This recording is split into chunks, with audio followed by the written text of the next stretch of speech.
आज हमारे साथ मौजूद हैं रश्मि गुप्ता मैम। मैम के बारे में बताऊं तो मैम एक सोशल वर्कर हैं, एनजीओज़ में काफ़ी कंट्रीब्यूशन करती हैं। इसके साथ ही वो एक एक्स स्कूल टीचर भी रह चुकी हैं। तो मैं क्या थी पहले और क्या मतलब एक लेवल था, मैं जिस लेवल पे जी रही थी। मैं जो थी सुबह उठती थी, एक आपने हलवाइयों में देखा होगा बड़ी भट्टी लगाते हैं और उसमें खाना बनाते हैं, तो मैं सुबह उठ के एक बड़ी भट्टी लगाती थी, उसमें कढ़ाई रखती थी और उस कढ़ाई में बैठ के उबलना शुरू कर देती थी। लोगों के बारे में सोच के, लोग कैसे हैं, घर वाले कैसे हैं, कोई मेरे हिसाब से नहीं चलता। हम हैं PSSM पत्री जी के संग, हम हैं PSSM सासों के संग।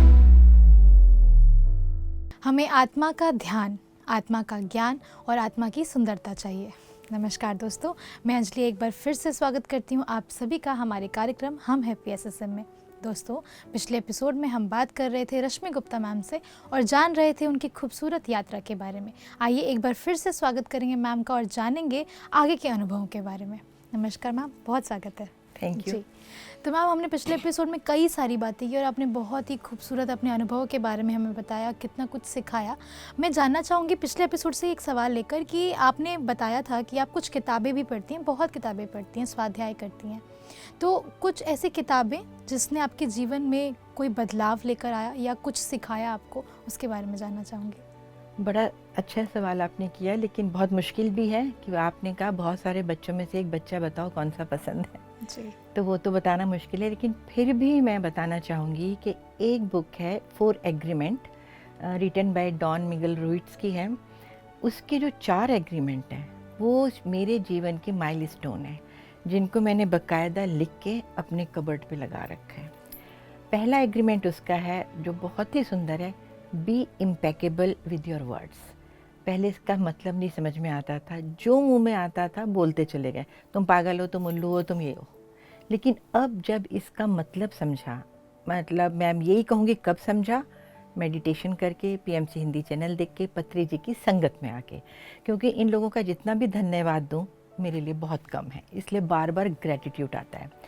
तो अब क्या होता है कि बोलने से पहले कुछ सोचते हैं। जैसे एक छोटा सा एग्जांपल है, हम एक स्टूडेंट से बात कर रहे थे तो सब कहते हैं ओहो स्कूल फिनिश हो गया, अब तो कॉलेज में जाना है, स्कूल फिनिश हो गया। तो हमने उन्हें बड़े प्यार से समझाया, आप बोल रहे हो स्कूल फिनिश हो गया, अब तो कॉलेज में जाना है। आप ये नहीं बोल सकते स्कूलिंग कंप्लीट करके अब कॉलेज में एक नई लाइफ के लिए जाना है। वर्ड्स वही हैं, सिर्फ बात करने का तरीका है। तो क्योंकि हमारे वर्ड्स यूनिवर्स में बहुत बड़ा रोल प्ले करते हैं, ये मेरा मानना है। दूसरा एग्रीमेंट इनका है जो वो भी बहुत ही सुंदर है, डोंट टेक एनीथिंग पर्सनली।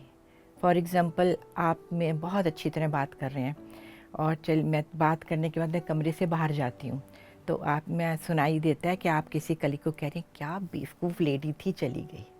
बात बड़ी बुरी लगने वाली है, लेकिन जो स्वाध्याय में सीखा तो मेरा रिएक्शन, मैंने आपसे पीछे जिक्र किया था, रिएक्शन की जगह रिस्पॉन्ड आ गया। तो मेरा रिस्पॉन्ड मन में ये आएगा, कोई बात नहीं, अंजलि की व्यूज़ है मेरे बारे में, ये उसका सोचना है, मेरे को पता है मैं ऐसी नहीं हूँ। लेकिन मैं ये रिएक्शन करती जाके, कितनी लड़की है, मुंह पे कुछ पीठे कुछ। तो ये चेंजेस बहुत छोटे हैं, लेकिन आप अगर इन्हें अपनाएंगे तो आपकी लाइफ में बहुत बड़ा रोल प्ले करेंगे।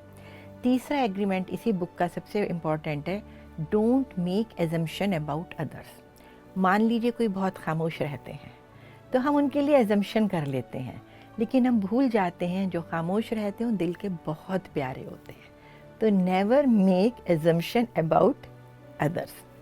चौथा एग्रीमेंट जो बहुत ही खूबसूरत है, do your best in every situation. पहले ये बातें समझ में नहीं आती थी। इसका एग्जाम्पल मैं ऐसे देना चाहूँगी कि जैसे मान लीजिए आज मेरी तबीयत थोड़ी ठीक नहीं है और आप मेरे यहाँ सेकंड टाइम आई हैं, तो फर्स्ट टाइम मैंने आपका बहुत लेविशली एंटरटेनमेंट किया हुआ है, 4 चीज़ें बना के रखी हैं। सेकंड टाइम मेरी तबीयत ठीक नहीं है तो मुझे लगा मैंने 2 ही चीज़ें रखी और मैं अंदर ही अंदर बिगड़ कर रही हूँ, वो ये क्या सोचेंगे मेरे लिए, ये मैंने तो फर्स्ट टाइम इनका इतना स्वागत किया था, सेकंड टाइम ये हुआ। तो हम गिल्ट में चले जाते हैं क्योंकि हम बाहरी दुनिया में बहुत रहते हैं, अंदर की दुनिया की खूबसूरती में नहीं रहते। तो मेरे को सिर्फ ये सोचना है, no problem, I did my best in this situation. आज मेरी तबीयत ठीक नहीं थी, उस दिन मैं फुल स्विंग में थी। तो ये 4 एग्रीमेंट जो हैं, I want to repeat it कि be impeccable with your words, don't take anything personally, third don't make assumptions about others, last but not the least never every time do your best. इस book ने मेरे पर बहुत ज़बरदस्त प्रभाव डाला क्योंकि मेरी बहुत आदत थी इसके ऑपोजिट चलने की। बुक्स तो बहुत हैं पर this is the best book which I like most. जी, जैसे आपने पिछले एपिसोड में हमें भी बताया था कि जब आप जैसे उस मंदिर के सामने से जा रही थी तो आपने बोला कि भजन करते तो हैं लेकिन इसका क्या उपयोग है उनके जीवन में, और फिर आपने बताया कि किस तरीके से आपने उस विचार को भी बदला। और अभी इस किताब ने भी आपको कितना खूबसूरती से इतना 4 खाली लाइनों में इतना प्यारा मैसेज दिया है। ये मैसेज आप दूसरों तक कैसे पहुँचा रही हैं, इसके बारे में जानना चाहूँगी कि पत्री जी भी कहते हैं कि जो ध्यान आप सीख रहे हैं वो दूसरों तक पहुँचाना बहुत ज़रूरी है। तो आप किस तरीके से ये सारे मैसेजेस और ध्यान का वो ज्ञान दूसरों तक पहुंचा रही हैं, इसके बारे में जानना मैंने पहले जब ये ज्ञान ध्यान नहीं था जीवन में, तब मैंने एक चीज़ देखी कि हमारे अंदर एक हमारी अपब्रिंगिंग ही ऐसी है बचपन में कि हर एक की, भारतवासी की कहूँगी, कि हर काम के पीछे हमारा इंटेंशन होता है ये करेंगे तो क्या लाभ होगा, चाहे मंदिर जाओ, चर्च जाओ, मस्जिद जाओ, कहीं भी जाओ। तो मैंने यहाँ आके बहुत गहराई से देखा कि अगर मैं कोई भी काम सेल्फलेसली करती हूँ जिसके पीछे ये इंटेंशन नहीं हो कि ये करने से मुझे ये लाभ होगा, तो मैं समझती हूँ कि वो मेरा ध्यान सिखाना बहुत मतलब सार्थक है। तो जब मैं ध्यान सिखाती हूँ तो उसमें मेरा कोई एज लिमिट नहीं है, मेरे सामने कोई क्राइटेरिया नहीं है, कोई एजुकेशन नहीं है, कोई जेंडर नहीं फ़र्क पड़ता। आप यकीन नहीं करेंगे, मेरे ध्यान सिखाने के लिए 8 साल के बच्चे से लेके 80 साल तक के लोग हैं। सबसे पहले कहते हैं चैरिटी बिगिंस विद होम, और मैंने अपने घर में अपने ग्रैंड चिल्ड्रन को सिखाया। यहाँ एक खूबसूरत बात बताना चाहूँगी। आपने पहले पूछा था क्या आपके घर में कोई और ध्यान करता है। मैं कहती हूँ मैं तो प्रॉपर ध्यान करती हूँ, पर I think they are more into the meditation, क्योंकि वो मुझे रिस्पेक्ट करते हैं और मेरी ध्यान की इज्जत करते हैं, and they have a very high thinking about that. जैसे मेरा भी पीछे एक मेजर ऑपरेशन हुआ था, तो मेरे बेटे का फ़ोन आया लंदन से, कहते हैं मम्मी प्लीज़ मेडिटेशन करके अपने को जल्दी से ठीक करो। मुझे लगा मैं तो एक्टिंग करती हूँ बैठ के ध्यान की, पर उसका फेथ मेडिटेशन में मुझसे कहीं ज़्यादा है। तो मैं अपने परिवार का बहुत बहुत शुक्रिया अदा करना चाहूँगी। और दूसरा, मैंने अपने ग्रैंड चिल्ड्रन को सिखाया। फिर मेरे पास कुछ इकोनॉमिकल वीकर सेक्शन के बच्चों को मैं सपोर्ट करती हूँ, उनको सिखाया। फिर ऐसे ही कहीं मार्केट में गए या मंदिर में गए, कोई बुज़ुर्ग मिले या किसी ने नाखून पकड़ा ना, तो पहुँचा तो मैं पकड़ लेती हूँ जाके कि आओ बताऊँ मेरे चेहरे पे मुस्कुराहट क्यों है, आओ बताऊँ मैं क्यों इतनी खुश रहती हूँ। तो लेडीज़ को ऐसे ध्यान सिखाती हूँ। या मंदिर में जाके आप थोड़ी देर के लिए यूं ही बैठ जाइए 15 मिनट, जब आँख खुलेंगी तो 2-4 लोग होंगे जो आपसे पूछेंगे आप क्या कर रहे थे। उंगली पकड़ाई ना, पूछे पकड़ने को हम तैयार हैं। इसी तरह लॉन्ग डिस्टेंस में बहुत ध्यान कर रही हूँ। कोई एज ग्रुप बता रही हूँ 30, 40, 50, 60। एक यूएसए से भी एक मैसेज आया, आंटी आपसे मैं टेंपल में मिली थी, मुझे पता ही नहीं कौन मिला था, कब मिला था, हैदराबाद में। मैंने रिक्वेस्ट से पूछा प्लीज़ बताओ आप कौन हो। देन शी टोल्ड मी यहाँ मिली थी। तो बातचीत करी, मैंने कहा अच्छा हम ऑन वीडियो कॉल करना, मैं आपको मेडिटेशन सिखाऊंगी, आप 1 हफ्ता 10 दिन करना। अगर आपको कुछ अनुभव होता है तो कंटिन्यू करना, नहीं हो तो आपकी चॉइस है। चॉइस पे यहाँ एक चीज़ और कहना चाहूँगी कि हमेशा हम लोगों के पास 2 चॉइस होती हैं। अगर आप कहें तो एक छोटी सी कहानी के रूप में बताऊंगी, और मेरा ध्यान सिखाने में ये चीज़ें मैं इस्तेमाल करती हूँ। जैसे मैंने आपको बताया ना कि what I talk I should walk on it, क्योंकि अगर मैं किताब पढ़ के वैसे सिखा दूँगी तो कभी भी दूसरे पे इम्पेक्ट नहीं करेगी वो चीज़। तो एक गांव में बहुत सिद्ध पुरुष थे जिनके लिए मशहूर था कि वो बहुत सच बोलते हैं। तो 2 शरारती बच्चे, हम भी शरारती थे अपनी उम्र में, उन्होंने डिसाइड किया कि हम इन्हें झूठा साबित करके रहेंगे। तो उन्होंने क्या किया, एक छोटा सा चिड़िया का बच्चा ऐसे हाथ में लेके यूँ पीछे छुपा लिया और बोले हम जाके पूछेंगे बाबा बताओ हमारे हाथ में क्या है। तो जब वो पूछा उन्होंने कहा बताओ, उन्होंने कहा हाँ तुम्हारे हाथ में एक पंछी है। तो बोले अच्छा बाबा ये बताओ ये ज़िंदा है या मर गया। तो उन दोनों शरारती बच्चों ने डिसाइड कर रखा था कि अगर ये बोलेंगे मर गया तो हम मुट्ठी आके करके उड़ा देंगे, और अगर उन्होंने बोल दिया ज़िंदा है एकदम भींच के मार डालेंगे। तो आप क्या सोचती हैं बाबा ने क्या जवाब दिया होगा? इसका जो जवाब है, मेरे शायद सुनने वाले सभी प्रिय मित्रों को मैं कहूँगी, अगर एक लाइन भी ये जीवन में उतार लेंगे तो बहुत बड़ा बदलाव आएगा। बाबा ने जवाब दिया, ये तुम पर निर्भर करता है। वाह। तो इसी तरह हमेशा हमारे जीवन में सुखी रहना, दुखी रहना, बीमार पड़ना, नहीं पड़ना हम पर निर्भर करता है। लेकिन हम दोष देते हैं, इसने ये कर दिया, भगवान ने कर दिया, उसने कर दिया। ब्रह्म ऋषि पत्री जी ने मुझे ये बताया, समझा दिया कि भगवान मेरे अपने अंदर है और सिर्फ इतना सा एरिया लेता है और उसी सांस में आता जाता है। ध्यान दो। फिर से शुक्रिया उनके लिए। तो ये चीज़ें हैं कि हर चीज़ जो है वो हम पे निर्भर करती है। तो ये भी सीखा, और इससे मैंने बहुत बात इतनी सी है, तुम पर निर्भर करता है। तो मैंने ये भी काफ़ी दिन तक अपने विज़न बोर्ड पे लिखा, तुम पर निर्भर करता है। घर में किसी ने मेरे मन से काम नहीं किया, गुस्सा तो आएगा। अब गुस्सा करना या ना करना मुझ पे निर्भर करता है। मुझे आप गुस्सा नहीं दिलाते। मैं अगर गुस्सा अगर आएगा तो मैं अपने बॉस पे क्यों नहीं करती जाके गुस्सा, अपने सबॉर्डिनेट पे करूँगी ना। तो गुस्सा हम करते हैं और ये हम पे निर्भर करता है। तो ध्यान से इतनी विजडम आती है ना, छोटे छोटे शब्द, छोटे छोटे वाक्यों से आपको बहुत गहरी ज्ञान मिलता है और उसको उतारो जीवन में तो आप बहुत आगे चलते हो। मैम, अभी आपने बताया कि आप हर बहुत कम उम्र से लेकर काफ़ी बड़े उम्र तक के लोगों को ध्यान सिखा रही हैं और बहुत ही खूबसूरत एग्जाम्पल्स के साथ भी आप ध्यान सिखा रही हैं। अब मैं जानना चाहूँगी कि आप ध्यान सिखा रही हैं, क्या आपने सज्जन सांगत्य का वो जो अनुभव होता है, ध्यान में लोगों के साथ बैठना, ध्यान सिखाना, उनसे उनके अनुभव के बारे में जाना, ये अनुभव किया है? थोड़ा इसके बारे में जानना चाहूँगी। ये बहुत ही खूबसूरत है। पहले मुझे जब शुरू में मैं आई थी तो कहते थे सज्जन संगत, तो मेरी समझ में नहीं आता था ये सज्जन संगत होती क्या है। जब मैं लोगों के पास गई और काफ़ी मास्टर से मिली तो खुद पता नहीं, एक मिस्टिकली मैं चमत्कार कहूँगी कि एक के बाद एक जीवन में अच्छे लोगों से मुलाकात होती चली गई। और जब उनके अनुभव सुने तो उनकी स्थिरता, उनकी बात करने की मैच्योरिटी, उनसे काफ़ी कुछ सीखने को मिला। मैंने बोला ना, पहले तो ये सोचती थी मैं ही सबसे ज़्यादा समझदार हूँ, तो पता लगा ज्ञान तो अनंत भंडार है। एक जीवन तो बहुत कम है सीखने के लिए। तो कईयों का अनुभव सीखा कि किस तरह वो शांत हो गए। एक कपल का अनुभव देखा, कपल में वाइफ चुप रहने लगी तो उनके बीच में जो तकरार होती थी वो ठीक हो गई, उससे बच्चों पे इम्पैक्ट अच्छा पड़ा। एक से अनुभव से सीखा कि वो आलती पालती मार के बैठ नहीं पाती थी, 30-40 की एज की थी। तो ध्यान करते करते वो इतना, मतलब उनके अंदर से टॉक्सिन निकले, मैं कहूँगी कि वो आलती पालती मार के बैठ जाती हैं। और मेंटल मैच्योरिटी लोगों की बढ़ी। तो ये जब अनुभव उनके सुनते हैं तो बहुत खुशी भी होती है और अच्छा भी लगता है सुन के।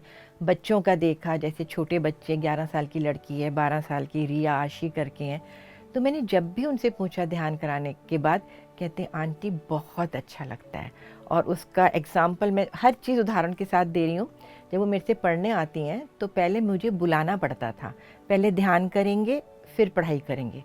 अब वो जैसे ही मेरे घर में आती हैं, एलेक्सा अलार्म 15 मिनट्स, और सीधा अपनी कैप उठा के पहन के ध्यान करके फिर मेरे पास आती हैं रूम में, आंटी हम 15 मिनट का ध्यान कर रहे हैं।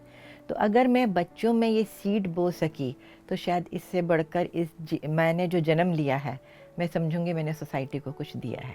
इसी तरह एक 18 साल की लड़की है श्रुति, 12 साल की आरुषि, उनको से जब मैंने पूछा कि आपको कैसा लगता है, कहते हैं बहुत बहुत कूल लगता है।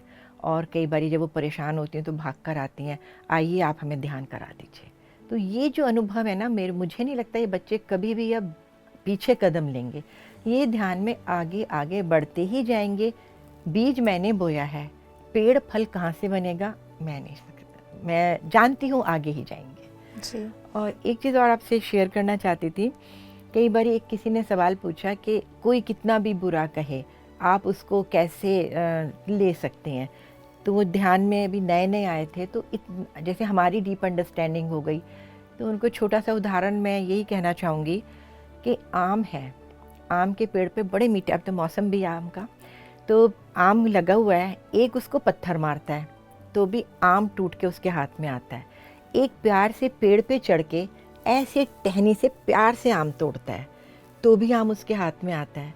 आम का पेड़ तो नहीं कहता कि भाई तूने पत्थर मारा है मैं तो नहीं दूंगा। तो मेरा ये कहना है कि सामने वाला आउटर वर्ल्ड में कोई कुछ भी करता रहे, आप आम का पेड़ बन जाओ, आपने रसीला आम ही देना है। तो जब आप रसीला आम बार बार देते रहोगे तो अंदर ही अंदर रस भर जाएगा, फिर कहीं दिखेगा ही नहीं कुछ, ये गलत है या गुस्सा है। जी मैम, आप अपनी हर बात में ज़िक्र कर रही हैं, पत्री जी को ग्रैटिट्यूड दे रही हैं, धन्यवाद कर रही हैं। तो यही सवाल लेना चाहूँगी, क्या पत्री जी से मिलने का अनुभव प्राप्त हुआ है आपको?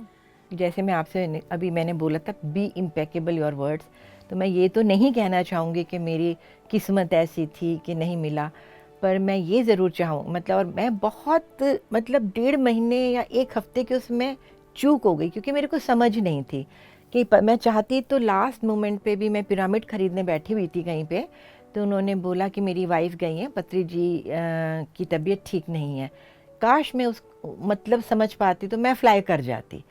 ठीक है, मैं उनसे नहीं मिली, मेरे को अनुभव नहीं हुआ, लेकिन कुछ 3-4 महीने बाद ही, जब मैं अभी ध्यान में बहुत नई आई थी, मुझे बनी अखंड ध्यान था यहाँ पे स्टूडियो में, मैं अखंड ध्यान में बैठी और आप यकीन नहीं करेंगे, मुझे अपने घुटनों तक बिल्कुल ऐसा महसूस हुआ कि मेरे घुटनों से नीचे पैर हैं ही नहीं, और अखंड ध्यान करते करते वो दोनों पैर पत्री जी के पैरों के साथ चल रहे हैं।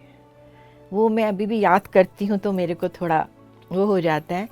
एक मेरा खुद का अनुभव हुआ था, मैं पिरामिड करताल में, पार्वती पिरामिड में नई थी, अभी बहुत 4-5 महीने हुए थे, तो मैं मेडिटेशन कर रही थी, तो मेरे को अगरबत्ती से एलर्जी है।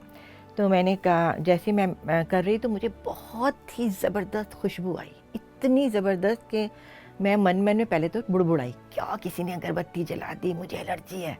फिर मैं शांत हो गई, मैंने कहा अच्छा आँखें खोल के देखूं, अगर अगरबत्ती होगी तो बेटी को गिफ्ट करूँगी। मैंने आंखें खोली, पूरा पिरामिड में देखे, कहीं कोई अगरबत्ती नहीं। फिर मैं आंखें बंद करके बैठ गई। फिर थोड़ी देर बाद आई, जैसे मिट्टी सूखी हुई होती है ना, उस पर कोई बरसात की बूंदें या पानी डाले, बड़ी सूंधी सूंधी खुशबू आती है। मैंने कहा हाँ बाहर बारिश हो रही होगी, क्या मिट्टी की खुशबू है। फिर मैंने आंखें खोल के देखा, दूर दूर तक हैदराबाद में बारिश नहीं थी। तो उस टाइम वहाँ मास्टर थे, मैंने उनसे पूछा, मैंने कहा, उन्होंने अनुभव पूछे, तो उन्होंने बताया कि ये अनुभव आपके अंदर ही प्राकृतिक का प्रेम था, जो आपके अंदर से खुशबू निकली थी, ना बाहर अगरबत्ती थी, ना बाहर बारिश थी। लेकिन इस दोनों अनुभव को मैंने बहुत अच्छे से लिया, और पत्री जी की बात मुझे याद आ गई कि किसी भी बात को पकड़ के नहीं रखना है कि मैं अगले दिन जाऊं और फिर बैठ जाऊं, मेरे को अगरबत्ती की खुशबू क्यों नहीं आ रही, मुझे मिट्टी की खुशबू नहीं आ रही। तो जब भी मैं ये अनुभव याद करती हूँ, बहुत खुशी से, प्रसन्नता से, आह्लादित होकर याद करती हूँ, लेकिन पकड़ के नहीं रखती। इसके लिए पत्री जी का फिर से धन्यवाद। मुझे हर बार सही जहाँ मेरा क्वेश्चन होता है, भटकने लगती हूँ, हाथ पकड़ के बीच में ला देते हैं। साक्षी भाव में चलो, मुक्ति मार्ग पे चलो, रोना नहीं, पानी पियो, ध्यान करो। और पीएमसी चैनल इन पत्री जी की सारी ही दूरदर्शी विज़न को बहुत खूबसूरती से आगे बढ़ा रहा है, तो उसके लिए भी अनंत अनंत धन्यवाद। जी, तो मैम आप हर सवाल का मेरे जवाब जो दे रही हैं, उसमें हर जवाब में पत्री जी को ग्रैटिट्यूड कर रही हैं, उसके साथ ही बहुत ही प्यारे प्यारे अनुभवों के साथ और एग्जाम्पल्स के साथ आप अपने सारे आंसर्स हमें दे रही हैं। एक आखिरी सवाल जो मैं लेना चाहूँगी, जो हमारे उन सभी दर्शकों के लिए ज़रूरी है जो हमसे जुड़ते हैं, नए दर्शक हो या कोई ऐसे जो भटक गए कहीं ना कहीं ध्यान करते हुए, तो क्या वो ऐसा मैसेज है जो आप हमारे दर्शकों को देना चाहेंगे कि क्यों ध्यान इतना महत्वपूर्ण है हमारे जीवन के लिए, उसके बारे में जानना चाहूँगी। ध्यान तो महत्वपूर्ण बहुत ही है, पर इसके साथ मैं सबसे पहले सबसे इम्पॉर्टेंट मैसेज ये देना चाहूँगी सभी को, अगर इस मार्ग पे आप चले हो, कुछ भी हो जाए, नो मैटर व्हाट, आप ध्यान छोड़ना मत कभी। इसके लिए भी एक छोटा सा एग्जाम्पल देती हूँ। आप, मुझे लगता है मेरा नाम रश्मि से बदल के एग्जाम्पल आंटी रख देंगी। तो एक छोटा सा एग्जाम्पल है, मतलब ये कुछ कहानियाँ हैं जो जीवन में आप समझो तो बहुत कुछ है, नहीं समझो तो कुछ भी नहीं, चॉइस आपकी है, निर्भर आप पे करता है। तो एक देवरानी जेठानी थी। तो एक बार एक ऋषि आए जेठानी के पास, तो बहुत प्रसन्न हुए। तो जेठानी ने बोला, भगवान मुझे पुत्र प्राप्ति चाहिए। तो देवरानी दरवाजे के पीछे से सुन रही थी। तो उन्होंने ऋषि ने कहा, ऐसा करो, मंदिर में जाके 1 साल तक शिव जी के मंदिर में दिया जलाना। उन्होंने कहा ठीक है, नियम से जलाऊंगी, निरंतरता से जलाऊंगी। तो देवरानी ने सुन लिया। उसने कहा, भाई जो मर्जी हो जाए, इसका दिया नहीं जलने दूंगी। कोई बात नहीं। अब जेठानी जाती थी मंदिर में, शिव जी के आगे दिया जलाती थी, पीछे पीछे देवरानी जाती थी, दिए को बुझा के आ जाती थी। 5-4 महीने बीत गए ऐसे।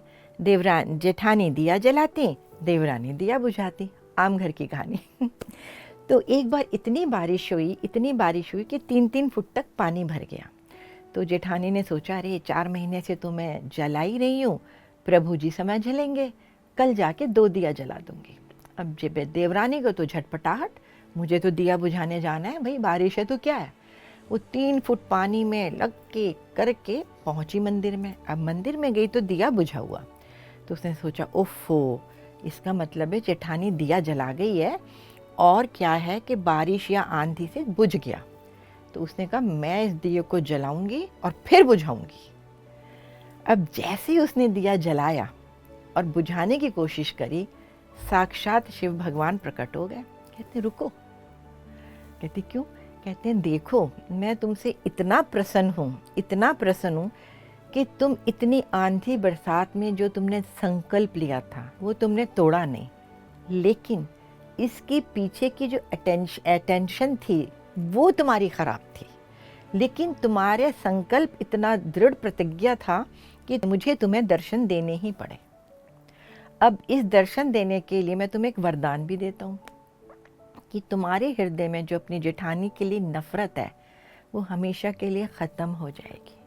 तो आपके सवाल का जवाब यही है कि हमें निरंतर कोई भी काम करना है, लगातार करो, निरंतर करो। अगर बुरा भी, और सबसे बड़ी चीज़ है आप उस कार्य के पीछे का भाव देखना। अगर उसका भाव सही नहीं है तो ध्यान करते करते इतनी विस्डम आ जाएगी, आप नहीं करोगे। अगर ध्यान सही है तो वो काम कभी मत रोक, वो पूरा होगा। देखिए, जेठानी ने बहुत भक्ति से दिया जलाया, पर दर्शन किसको मिले? जिसने निरंतरता रखी, जिसने रेगुलरिटी रखी, पंक्चुअलिटी रखी, लगातार रखा। चाहे उसकी इंटेंशन खराब थी, लेकिन ब्रह्मांड से जब सिल्वर कॉर्ड जुटती है ना, तो वही खराब इंटेंशन जो है वो आपके जो है ना वो वरदान के रूप में आ जाती है। कोई ऊपर से ऋषि मुनि नहीं आते वरदान देने, वो अंदर से ही वरदान निकलता है और वो किसी न किसी घटना के रूप में आपके आगे आके आ जाते हैं। तो इसलिए मेरा सभी अपने साथियों से अनुरोध हो, नो मैटर व्हाट, अच्छा मिल रहा है, बुरा मिल रहा है, वो आपकी सोच होगी। ध्यान करना कभी मत छोड़ना। अगर आप बहुत लंबा नहीं कर पा रहे हैं, कोई परिस्थिति आ गई है, तो थोड़ी ही देर बैठो, पर ध्यान ज़रूर करो। अब इसका भी एक बड़ा अच्छा सा उदाहरण कहेंगी कि मैंने कभी नहीं सोचा था मैं अपना ऑपरेशन कराऊंगी। मैं लास्ट पर्सन थी हाँ करने के लिए। मैं गई, मुझे नहीं पता, 10 दिन में 2 जनों को देखा। मेरे से एक सेंटेंस बोला गया, डॉक्टर से मिल लो, अगर आपको तसल्ली हो तो हाँ बोल देना। मैं ऑटोमेटिकली गई, डॉक्टर को देखा, मैंने कहा। तो ये मैंने कोई काम अच्छा किया हुआ कि मेरी, कहते हैं ना जब कोई अच्छे काम करते चलते हो तो सारी कायनात आपके लिए रेड कारपेट आगे बिछाएगी। ये मेरा अपना अनुभव है। अच्छे काम करो, लेकिन उसके पीछे का भाव क्या है ये तो आपको खुद देखना है कि आप किसी की सेवा कर रहे हो या आप ध्यान सिखाने जा रहे हो। आपका भाव वहाँ ध्यान सिखाने में कोई लालच का तो नहीं है, अरे मैं इसको ध्यान सिखा के आऊँगी तो घर आके मेरा अच्छा होगा, अरे मैं उसको ध्यान सिखाऊंगी तो मुझे वो ना इतना पैसे का काम देगा। अगर मेरे पीछे का भाव क्या है, वो भाव जितना प्योर होगा, पत्री जी का भाव तो इतना प्योर था कि वो नहीं है आज, लेकिन नहीं होते हुए भी हम सबके साथ हैं और पीएमसी हिंदी चैनल और पीएसएसएम के माध्यम से हमारे जाने के बाद भी दुनिया में रहेंगे। तो मेरा यही मैसेज है सबको कि ग्रैटिट्यूड पे करिए, अपने विचारों को बदलिए, मैरिक्युलस विचार रखिए, 4 एग्रीमेंट पे नियम से चलिए और दूसरों में बुराई अपने काम करो। वो कहते हैं ना, गीता ने बहुत अच्छी बात की थी जो मुझे आज समझ में आती है, बचपन से सुन रही थी, कर्म कर फल की इच्छा ना कर, फल यूनिवर्स जिसको आपने अपना फ्रेंड बनाया है वो सिल्वर कॉर्ड से ऐसे आपको देगा। मैम जैसा कि मैंने पहले भी कहा है कि आपसे जितना बात करें उतना कम है, क्योंकि समय का अभाव है, तो ये एपिसोड हम यहीं ख़त्म करेंगे। लेकिन हमने 2 एपिसोड्स में आपसे बात की, बहुत सारा ज्ञान हमने आपसे सीखा, बहुत कुछ आपसे लिया, और आज आपने इतने सारे हमें एग्जाम्पल्स बताए। हर एग्जाम्पल का एक अपना इम्पैक्ट है। इतनी सारी खूबसूरत बातों के लिए आपका बहुत बहुत शुक्रिया। मैं आप लोगों का धन्यवाद देती हूँ कि आपने मुझे बुलाया और मौका दिया अपने साथ जुड़ने का। शुक्रिया। तो दोस्तों, ये थी हमारे साथ रश्मि जी, जिन्होंने अपने ध्यान के अनुभव हमारे साथ शेयर किए। बहुत कम समय में ही उन्होंने बहुत कुछ सीखा, बहुत ज्ञान उन्होंने ध्यान के माध्यम से पाया, और उनकी कोशिश यही है कि हर जन तक ध्यान पहुँचे। आप भी ध्यान से जुड़िए, ध्यान कीजिए और PMC हिंदी देखते रहिए। बहुत बहुत शुक्रिया। PMC हिंदी बदले जीवन, घर घर